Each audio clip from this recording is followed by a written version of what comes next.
আসসালামু আলাইকুম, welcome to back my channel. আজকে হঠাৎ করে আমি চান রাত আজকে দেশে যাচ্ছি, একটা সারপ্রাইজ দেব সবাইকে। এইবারই ফার্স্ট আমি বিমান বাংলাদেশ এয়ারলাইন্স ভ্রমণ করব। এর আগে আমি অনেকবার এমিরেটস আর ইউএস বাংলা এয়ারলাইন্সে ভ্রমণ করছি। দেখা যাক এক্সপিরিয়েন্স কেমন হয়।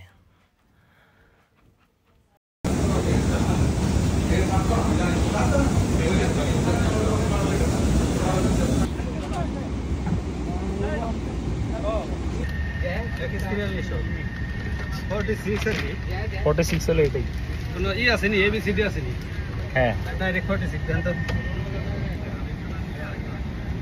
5 ঘন্টা বসে থাকতে থাকতে জীবন শেষ। প্লেন ছাড়ার কথা ছিল হচ্ছে রাত্রে 2:20, কিন্তু এখন 3টা বেজে গেছে।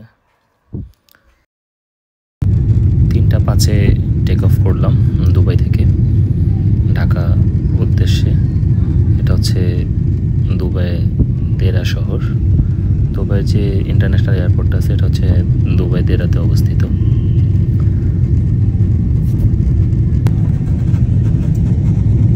মোটামুটি অনেকবারই আমার প্লেনে চড়া হয়েছে, কিন্তু এরকম শব্দ আমি আগে কখনো শুনিনি। দুবাইয়ের রাতের সৌন্দর্য দেখতে দেখতে আর আমার 6 মান্থের একটা বেবি গার্ল আছে, ওর কথা চিন্তা করতে করতে আমি অনেক বেশি এক্সাইটেড যে কখন বাসায় যাব, কখন ওকে কোলে নিব। ওর সাথে আমার প্রথম ঈদ। অপেক্ষার সময় বড়ই কঠিন, সময় যেন শেষই হইতেছিল না। দেখতে দেখতে অ্যানাউন্স করলো যে সেহরি সময় হয়ে গেছে। সেহরি চলে আসলো। মজার বিষয় হচ্ছে যে আমরা 29টা রোজা করে 29টা রোজার রাতে আমরা উঠছি হচ্ছে প্লেনে। তো আমরা সৌভাগ্যবান যে আমরা 30টা রোজা করতে পারছি এবার।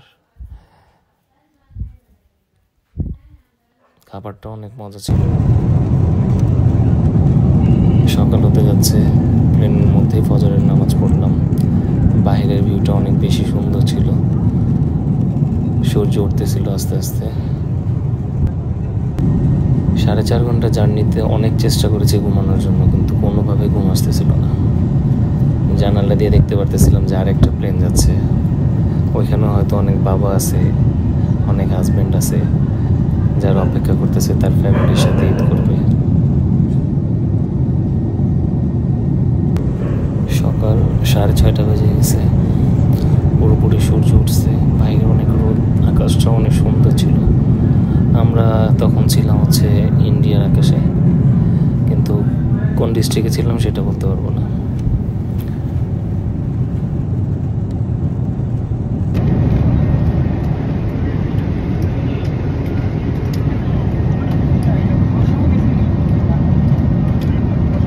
ক্যাবিন ক্রু মাত্র অ্যানাউন্স করলো যে আমরা আছি হচ্ছে এখন কলকাতার আকাশে, আর 45 মিনিটের মধ্যে আমরা ল্যান্ডিং করব, আমরা বাংলাদেশে প্রবেশ করব।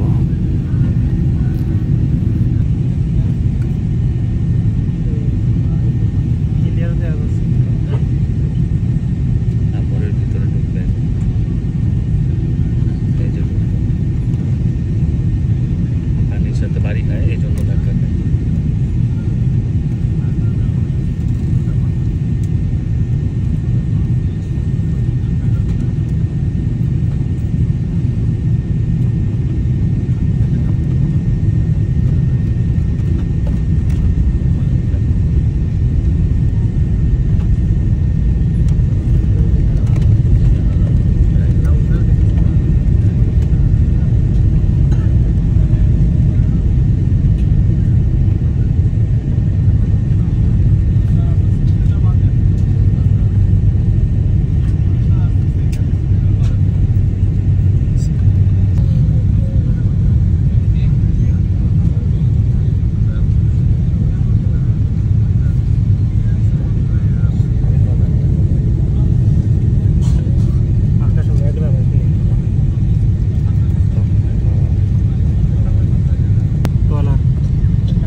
যাত্রীদের পথ না হওয়া পর্যন্ত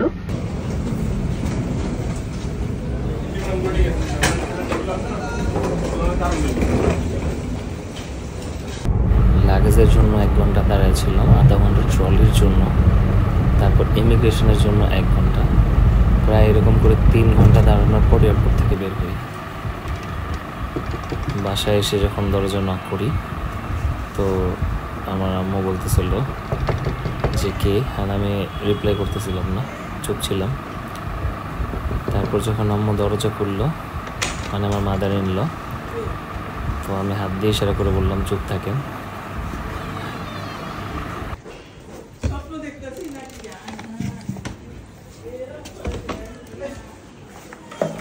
জানায় না কিছু না, দেখ কি অবস্থা।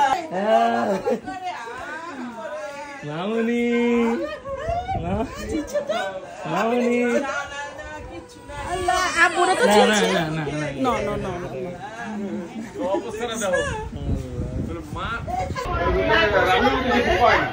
মামুনি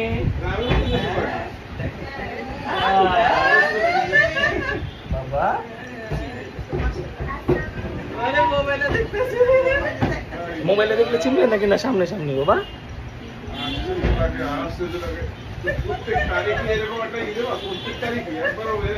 জানাইলে কি সমস্যা? জানাইলে অনেক আমার সমস্যা। খুশি না। এত মানুষের টেনশন দিয়ে লাভ আছে?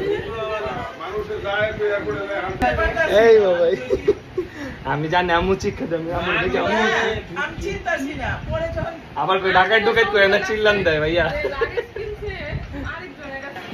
এটা কি তুমি ফোনের মধ্যে আমারে দেখতেছো, সামনাসামনি দেখবে না? ফোনের মধ্যে বাবাকে দেখতেছো?